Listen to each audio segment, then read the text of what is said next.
নমস্কার বন্ধুরা, আশা করি তোমরা খুব ভালো আছো, সুস্থ আছো। থাম্বনেল দেখে বুঝেই গেছো আজকে কি ভিডিও শেয়ার করতে চলেছি। হ্যাঁ, আজকে ন্যাচারাল সাবান তৈরি করা শেখাবো। চলো দেখে নিই সাবান তৈরি করার জন্য কি লাগবে। প্রথমেই লাগবে একটা সোপ বেস, তারপরে আমি নিয়েছি বেসন, চালের গুঁড়ো এবং ওখানে আছে মুলতানি মাটি, কাঁচা দুধ, হানি, মধু, এটা হলো আমন্ড অয়েল। আপনারা চাইলে কোকোনাট অয়েলও নিতে পারেন, কোনো অসুবিধে নেই। আর তার সঙ্গে আছে গোলাপ জল,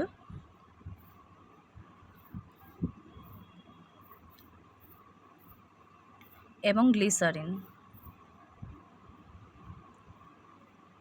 আর একটা আলু নিয়ে নিয়েছি, সেটাকে ভালো করে কেটে সেটা আমি গ্রাইন্ডারে ভালো করে পিষে নেব।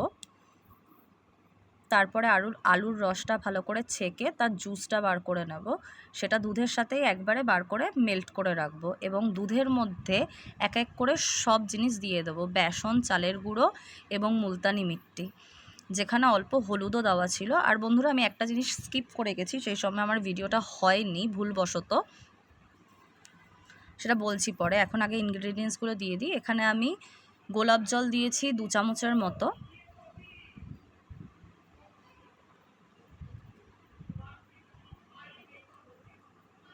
গ্লিসারিনও দিয়েছি আমি 3 চামচের মতো।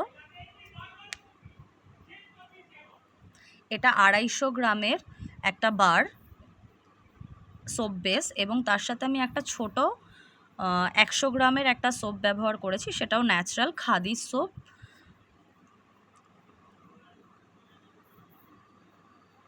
আমি 3 চামচের মতন গ্লিসারিন দিয়ে দিচ্ছি এখানে। আমন্ড অয়েল দেব, এখানে 1 চামচের মতন আমন্ড অয়েল দিয়েছি। এরপরে দেব আমি 1 চামচের মতন হানি। তারপর এটাকে ভালো করে আমি মিশিয়ে সাইডে রেখে দেবো। এটাকে ভালো করে মেশাতে হবে বন্ধুরা।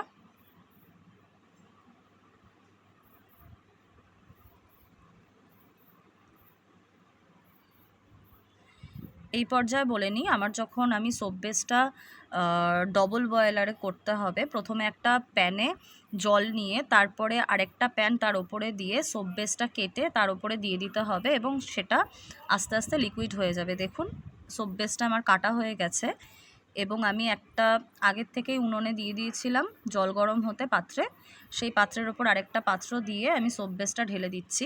এখানে আরেকটা কথা বলে দিই, আমার এই সোপ বেসটা দেওয়ার সময় আমি একটা জিনিস স্কিপ করে গেছি, একটু আগেই বলছিলাম, সেটা হলো আমি ওখানে হলুদ আর নিম পাতা ব্যবহার করেছি, যেটা একদম বাড়ির পিওর হলুদ আর কাঁচা নিম পাতা আমি বেটে ওখানে দিয়েছিলাম। সেটা আমার ভুলবশতই ওটা স্কিপ হয়ে গেছে, আপনারাও দিয়ে নেবেন, তাতে স্কিন অনেক হেলদি হবে, এই গরমে র্যাশেস উঠবে না। আর এইটা যেটা বানিয়েছি সম্পূর্ণ ডি10 একটি সাবান, ছোট থেকে বড় সবাই এটা ব্যবহার করতে পারে।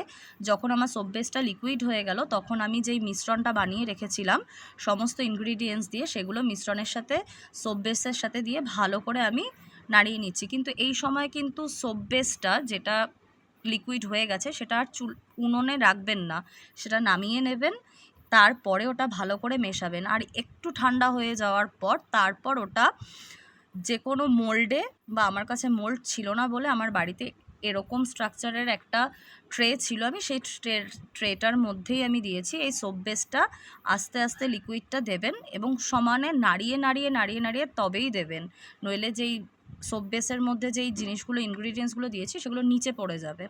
তাই ভালো করে নাড়াবেন, তারপরে আস্তে আস্তে দেবেন। দেখুন আমার সমস্তটা কমপ্লিট হয়ে গেছে, আমি সব কটার মধ্যে দিয়ে দিয়েছি এবং আমার একটু লিকুইড বাকি ছিল, তাই আমি দুটো আলাদা কন্টেনারে দিয়েছি। দেখুন আমার সোপ একদম রেডি। 2 ঘন্টার থেকে 3 ঘন্টা পর আমার সাবান পুরো তৈরি হয়ে যাবে।